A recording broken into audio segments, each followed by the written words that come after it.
الرحمن الرحیم.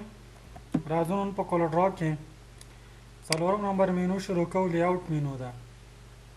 څنګه چې په ورډ او ایکسل کې لیاوټ وظیفه دا وه چې د پیج سیټ اپ سیټینګ به موږ کولو، هماغسې په کولر ډرا کې دا مینو هم همدا کار کوي. لکه اوس که زه مایکروسافټ ورډ ته راشم، ورډ پروګرام اوپن کړمه،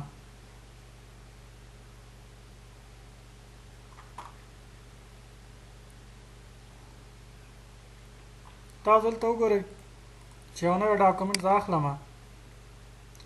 دلته موږ سره لیاوټ ټیب و چې دې لیاوټ ټیب نه موږ د پیج سیټ اپ جوړولو، پیج نمبر به مچولو، اورینټیشن، سایز، مارجن، همدا ټول کارونه اوس موږ دلته د لیاوټ ټیب نه هم کوو. لکه اول ګورئ انسرټ پیج، لکه دلته وګورئ ما ویلو په اوله ورځ چې د کولر ډرا فایل ته هم ډاکومنټ وایي. ډاکومنټ کې موږ سره څه وي؟ ورقې وي. که چېرته موږ غواړو ورقې اضافه کړو، انسرټ پیج ته به راشو، په دې شکل به موږ ته پراپرټي راشي.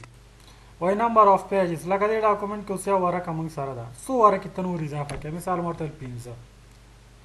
اوس پلیس کوم ځای کې دا 15 اضافه شي؟ لکه ګوره بیفور یا آفټر، یعنی بیفور دا معنا که زه 15 وایم دغه ورقه به شاته راشي. د دې لپاره زه تاسو ته یو مثال در کوم. دا ورقه زه رینیم کوم، نوم مې ورته ورکړو، مثال بزنس کارت، اوکې مې کو. اوس که زه فایل ته راشم انسرټ ته، نمبر آف پیجز څو مې پکار دي؟ 15. اوس آفټر د نه پس دې پکار دي، دې ورقې نه پس، یعنی د نه پس به راځي، بیفور یا د نه مخکې. اول ما آفټر انتخاب کړو چې څنګه اوکې کوم. ګورئ 15 ورقې راغی، د دې ورقې نه پس راغی که نه آفټر. د دې ورقو اضافه کولو ګټه دا ده، ځینې کتابونه خلک په کولر ډرا کې ټایپ کوي، ډیزاین جوړوي، نو غواړي چې مثال کتاب 100 ورقې ده، 100 ورقې ځان ته مخکې نه جوړې کړي، نو په دې شکل ورقې به اضافه کولی شو. واپس ځان ډوکومه، که بیا راشم انسرټ ته، او که بیفور دې وغوښتلې د نه مخکې 15 ورقې، مثال غواړم د نه مخکې، نو ګوره څنګه چې اوکې کړم، ګوره د نه مخکې موږ سره څو ورقې راغی؟ 15 ورقې راغی. یعنې هغه اوله ورقه به څو کې راشي؟ شپږ کې به راشي.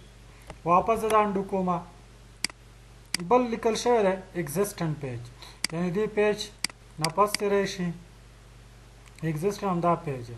که چېرته دلته بل موږ پیج والو، مثال موږ دلته راځو، ګوره انسرټ، یو بل پیج اضافه کومه، مثال په تودیز نه اضافه کومه، یو ورقه آفټر یا بیفور، خیر اوکې. اوس دلته لیکلي دي 2 ورقې شوه موږ سره که. اوس که زه راشم ګوره زه ورته یم 15 ورقې آفټر دس، نو د کومې ورقې نه پس 15 ورقې راولم؟ د اولې ورقې نه پس که د دویمې ورقې نه پس؟ دلته ځکه 2 اوس موږ ته ښکاره شو، د دویمه هم راغله که نه. نو که د دویمې نه پس 15 انتخاب پکار وي، 15 ورقې، نو آفټر به انتخاب کړي، 2 به دلته انتخاب کړي، او که د اول نه پس پکار وي یو به انتخاب کړي، او بیا به ورته څه ووایه؟ آفټر. بیا پیج سایز دی، ورقه کم سایز کې وي، مثال کم ډیزاین چې د کم ورقې کې درنه مشتري غوښتی، همه ورقې سایز دلته انتخاب کړي، مثال A3 دلته درته اندازه ښیي. اندازه یې دلته خپله هم یو اندازه بیا جوړولی شئ، که داسې اندازه پیدا نه شي بیا خپل هم سایز ورکولی شئ، کسټم به واخلئ. ورقه د پورټریټ که لینډسکیپ، مثال دغه 15 ورقې ته راولئ، پورټریټ دې وي که لینډسکیپ دې وي، نو دا هر څه اندازه ورته انتخاب کړئ، بس اوکې کړئ. ګوره آفټر د اولې ورقې 15 ورقې راشي، فور لینډسکیپ سټایل کې وګورئ 15 ورقې راغی. په کوم سټایل کې راغی؟ لینډسکیپ سټایل کې راغی او که نه. نو دې نه تاسو ورقه څه کولی شئ؟ اضافه کولی شئ. واپس انډو کومه، دا ورقه هم زه څه کوم؟ ډیلیټ کومه. بل راځو ډوپلیکیټ پیج. ډوپلیکیټ څه معنا؟ کاپي. لکه بزنس کارت دې جوړ کړو یو مخ که نه، دلته مثال بزنس کارت اکثره د A6 ورقې یا خپلې ورقې هم دلته ورته بزنس کارت لیکل شوی وي، دا دي. اوس مثال دا بزنس کارت دې جوړ کړو، یا یو ورقه ده چې ورته ویل چې دغه ورقه اندازه ماته جوړه کړه، 2 اعلان دی، مثال یو اعلان دی 2 مخه دی، درته وایي چې مثال ورقه درته خپله وایي چې زه درته اندازه وایم چې دومره دومره پلنوالی وي، دومره د جګوالی وي، مثال ته ورته اندازه خپله انتخاب کړه چې 200 د جګوالی وي او 300 د پلنوالی، انټر. دا ورقه ستا خوښه شوه. د دې بل مخ باندې اعلان چاپ 2 مخه دی، نو ته غواړې چې د همدې ورقې نه اوس ډوپلیکیټ والو، بس همدا اندازه ورته جوړې. د همدې ورقې نه زه غواړم ډوپلیکیټ والمه، نو رای به شي اوبجیکټ ته لیاوټ ته ډوپلیکیټ. اوس دا همدا خبره کوي. انسرټ نیو پیج وی بیفور سلیکټډ پیج افټر، یعنې دا ډوپلیکیټ ورکه دنه پس غواړي یا دنه مخکې. نو که دنه د مخکې په کار وي بیفور او که دنه د بعد په کار وي افټر. نو زما افټر په کار دی. اوکې که وګوره ډوپلیکیټ ورکه یې راښکه. نو وګوره سایز د دواړو یو شی دی. خو دلته اوس خبره ده، مثال زه دا ډیلیټ کوم دا پیج، دلته راځم یو ابجیکټ رسموم، کلر نوم ورته ورکوم. اوس دې واره کې زه ډوپلیکیټ وباسم. نو که ډوپلیکیټ پیج واخلو اوس ګوره افټر دنه پس ډوپلیکیټ کاپي لیرس اونلی. کاپي لیرس اونلی دا معنی تشه ورکه وي، صرف د پیج بارډر وي. دلته ورته شیپ وپکه نو دلته صرف تش ورکه لیاوټ شکل یې درکړو. زه ورته یم چې نه دا ورکه ډوپلیکیټ والا څه چې پکې هماغه بله ورکه کې م راوله. تاسو ولی شي ډوپلیکیټ پیج ته او څه به وایئ کاپي لیرس اینډ دیئر کنټینټس. چې اوکې که وګوره د همدې ورکې ډوپلیکیټ واخیست وګوره هماغه ابجیکټ پکې دی او که نه. دا موږ سره د ډوپلیکیټ کار. رینیم پیج باندې پوهېږئ د ورکې نوم بدلوئ. لیاوټ ته راشئ رینیم پیج نوم ورته څه ورکړئ، مثال ورته یم بیک سایډ، داسې یو نوم ورکومه بیک سایډ چې څنګه اوکې کړم وګوره نوم یې بدل شو که نه. واپس کری شم ډیلیټ دی. اوس ګورئ زه دلته راځم یو بله ورکې یو څو ورکې اضافه کومه، مثال 1 2 3 4 اوکې 4 ورکې دي موږ سره دلته. اوس تاسو کری شئ لیاوټ ته ډیلیټ ته دلته ورته وایي چې ډیلیټ پیجز پیج کوم پیج ډیلیټ کړي. مثال که غواړئ دغه یو ورکه صرف ډیلیټ کړي لکه دا شپږمه، راشه لیاوټ ته ډیلیټ او ورته شپږ اوکې ګوره هماغه ورکه به څه شي ډیلیټ به شي. او که دلته راشم ډیلیټ ته ما ته داسې ویل شي چې د 3 نه تر 5 پورې ډیلیټ کړه، نو بیا به تاسو لیاوټ ته راشئ ډیلیټ ته او دلته ورته ترو مثال د اول پیج نه د څوم پیج نه ډیلیټ کړه د 3 نه تر څومه پورې مثال 5 پورې. بس چې څنګه اوکې کړو ګوره 3 نه تر 5 څه شوې ډیلیټ شوې او که نه. نو که د زیاتې ورکې ډیلیټ کول پکار نو بیا به دې ترو ټو پیجز نه به کار اخلئ. بل ګوټو دی، ګوټو نوم نه ځای د کمې ورک ته دی. مثال اوس دا ګوره 5 ورکه د غواړم اول ته لاړ شم اول اوکې ګوره دا کم پیج شو ونه. بیا راشو انسرټ پیج نمبر ورک ته نمبر څنګه ورکولی شو.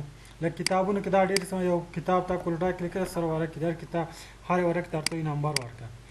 نو که ته غواړې چې د اولې ورک ته صرف نمبر ورکړې نو انسرټ پیج نمبر آن اکټیف لیئر ګوره صرف هم دا کرنټ پیج نمبر واخلي. تاسو ګورئ دا نور به یې نه لري. صحیح شو.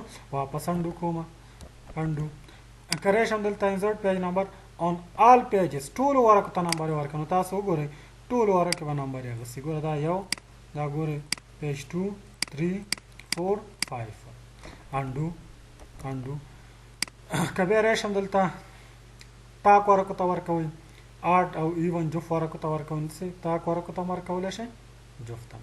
پیج نمبر سیټینګ دی لکه لیکلي سټارټ پیج نمبر، یعنې زه غواړم چې د دې 5 نه اخوا دا 5 نه اخوا ته دا 5 ورکه مثال دې پیج نمبر دی د 100 نه شروع شي. نو تاسو به څه وکړئ انسرټ پیج نمبر سټارټ د څو نه دی شروع شي 100 نه.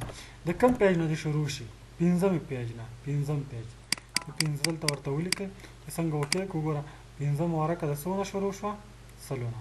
معلوم نه شو که نه دلته به راشئ آل پیجز والی اوس معلومیږي خپله. وګوره 5 ورکې د څو نه شروع شوه 100 نه. د نورو نمبر شته نه. اوس که زه نورې ورکې اضافه کوم ګورئ د هغې د نمبر یې به وي دلته 101 2 3. دغسې که غواړئ چې مشخص دې ورک نه دغه پیج نمبر شروع شي دا ښه پیج نمبر سمبول دې څه وي. لکه مثال زه کلوز کوم دا ډاکومنټ یو بل ډاکومنټ اخلم اوکې باندې کلیک کوم لیاوټ ته راځم انسرټ پیج نمبر مثال ورکې مې واغستلې زه ورته یم چېرې انسرټ پیج نمبر پیج د څو نه سټارټ شي اول پیج د 100 نه. دا اول خو څه دی وي ای بي سي دی وي چې څنګه اوکې کړم. اوس تاسو وګورئ دلته راشم دا آل پیجز والم ګوره اولې ورکې څه دی وي وي یعنې وګورئ د دې پیج نمبر د څه نه شروع شو 100 نه شروع شو که یعنې دا رومي عدد کې اوس ای بي سي مونږ اچولی که نه. اوس مثال د ای بي سي خو تکرار راځي که نه دلته وګوره تکرار شو. اوس که ته وایې چې نه رومي عدد دې راشي انسرټ پیج نمبر د ای بي سي په دې څه غواړم رومي عدد غواړم نو دلته راشي رومي عدد واخله اوکې وګوره دلته اوس که راشم انسرټ پیج نمبر تاسو وګورئ څونه شروع شو سی، یعنی د پیج نمبر رومي کې دا پیج نمبر 100 دی. سوچ پیج اورینټیشن ورکه افقینه او پورټریټ نه لینډسکیپ ته دې نوم چینج کولی شئ. ها بل پیج سیټ اپ دی ورکه تنظیموله. دا ګورئ هماغه جرنل خبره ده.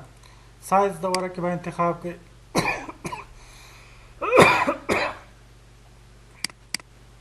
نو دا زه کلوز کوم.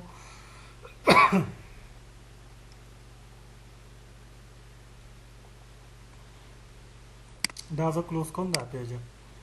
نوی ډاکومنټ مو واغسته ګورئ اوکې. راځم دلته ګورئ لیاوټ ته پیج سیټ اپ. دلته ما خبره سایز به د ورکې انتخاب کړئ. مثال یې 4 ورکه ده. اندازه یې په څه کې درته وښیم. اوږدوالی ورکه د پورټریټ وي لینډسکیپ وي. شو پیج نام بارډر دا پیج بارډر دی وښئ که ونه ښئ که چک نه وي نو به یې ښئ. اپلای سایز ټو کرنټ پیج اونلي دا څه معنی لکه دې ډاکومنټ کې ګورئ دلته راغلم انزرټ ته او څو مې ورته وویل چې نمبر آف پیجز 15 ورکې مې پکار دی افټر. ګورئ ما سره 6 ورکې شو ټول. اوس که دلته راشم پیج سیټ اپ ته زه ورته وایم چېرې A4 ورکه دی. دلته مې څه واخیستو A4 همداسې پورټریټ دی وي. اپلای سایز ټو کرنټ پیج اونلي دا معنا چې دغه سیټینګ صرف دې ورکې ته که دې ته ټیک مارک نه وي دا سیټینګ که موږ وغواړو د یو ورک ته یې ورکړو نو بیا به دته چک نه لګو. او که غواړو د ټول ورک ته دا سیټینګ اپلای شي نو اپلای سایز ټو کرنټ پیج. ایډ پیج فریم دی پیج فریم ایډ کولی شي. همداسې ریزولیوشن دې څومره وکړي اوس فریم ایډ شو که نه. وګورئ صرف دا سیټینګ په کوم ورک اپلای شو په کرنټ پیج. ځکه هلته موږ چک لګولی چک نه دی لګولی. که چک لګولی وي په ټولو به دا هغه څه شي اپلای به شي. بلایډ ایریا مې ورته ویلې وه دغه ته بلیډ وایي. تاسو که دلته راشئ دا بلیډ ایریا ده. د دې سیټینګ هم تاسو کولی شئ. پیج سیټ اپ ته راشئ بلیډ ایریا دې د پیج نه څومره فاصله کې دي دلته یې فاصله انتخاب کړئ. واپس راځم پیج لیاوټ ته. بل شو بلیډ ایریا دا بلیډ ایریا ځای درته وښئ که ونه ښئ. دا د پیج سیټ اپ دا سیټینګ دې جوړ کړه. مثال یو سایز یې خپله جوړ کړه سیف کړئ. لکه دا پري سیټ تیار دي سیف کولی شئ. ډیلیټ کړئ ډیلیټ کولی شئ. ګو ټو پرنټ فریم مثال د پرنټر کې چې بای ډیفالټ کوم فریم سیټینګ وي هماغه راوله. بیا کولی شو لیاوټ ته پیج بیکګراونډ دی ورکې ته څه رنګ ورکول غواړئ نو ګورئ نو بیکګراونډ نشته بیکګراونډ ساولټ کلر یو رنګ ورکول غواړئ. هر رنګ چې بیکګراونډ ته ورکوئ د پیج پلیز نه ورکولی شئ. کوم رنګ چې مو خوښ مور کلرز ته راشئ دلته ډېر رنګونه دي هماغه خبره ده. کوم رنګ هم پکار وي ګوره پلیټ هم دلته شته دی. هر رنګ چې هم پکار وي ورته انتخاب یې کړئ. RGB CMYK کوم رنګ هم پکار وي اوکې هماغه رنګ به څه شي پیج والي. بیا کولی شو پیج بیکګراونډ ته پټ میپ دی عکس ورکړئ. غواړئ د رنګ په ځای عکس ورکړئ نو دلته راشئ عکس ورته انتخاب کړئ. مثال ډي ډرایو کې پکچر فور ایډیټینګ دا مې انتخاب کړو. صحیح شو. مثال دا کوم عکس دا عکس غواړئ امپورټ کا. د دې دا معنا لینک کټ که لینک کټ دې ته ټیک مارک وي عکس ته ډیلیټ کې هسې تغیرات پکې راولي ډایرکټ به دې بیکګراونډ کې هم راځي. او که غواړئ چې نه لینک دې نه وي بیا دې ته ټیک مارک ولګوئ. او ډیفالټ سایز دې وي د عکس خپل هماغه څنګه چې سایز کې چې فولډر کې پروت دی هماغه سایز دی ورکې ته هم ورکړي. ګوره ورکې ته به یې هم ورکړي. اوس دلته مشکل دا چې ورکه ګوره غټه د عکس که غټه د عکس وړوکی دی نو بیا دلته تاسو خپل سایز هم ورته ورکولی شئ. د ورکې چې کوم سایز وي هغه عکس ورکئ د ورکې مطابق به فټ راشي.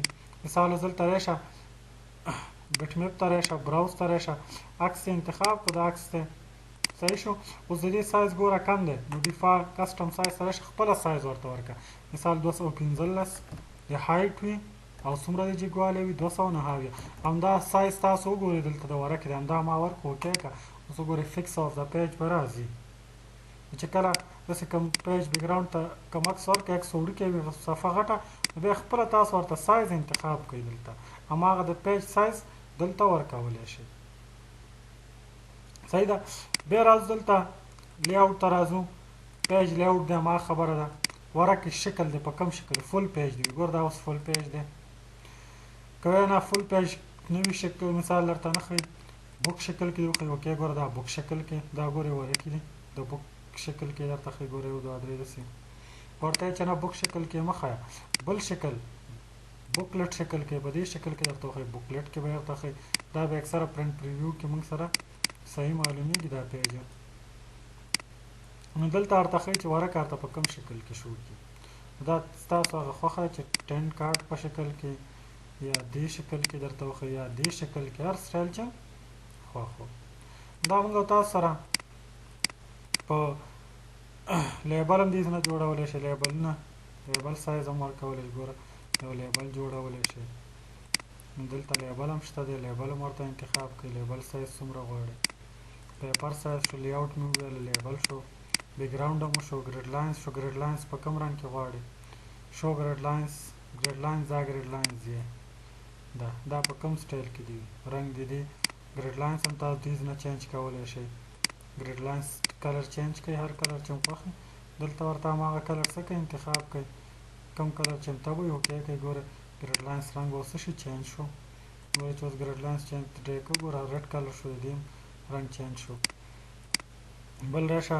ګرډز هغه ګریډ لاینز هوریزونټل افقي څومره پکار دي د هغه هم سیټینګ دیز نه کولی شئ رولر دی رولر واحد اندازه ګیري دي په څه کې وښایي دلته انچ کې وښایي په څه کې وښایي دلته درته برابرولی شئ ځان ته بل سیف دی سیف کوئ یې دا سیټینګ نو سیف کولی هم شئ چېرې سیف کړئ او ایکسپورټ دی دا HTML سره خپله کار کوي دا ګلوبل سیټینګ دی پرنټینګ سیټینګ دی نوره پرنټر به انتخابوئ دا موږ تاسو سره په کولوډرا کې لیاوټ مینو وه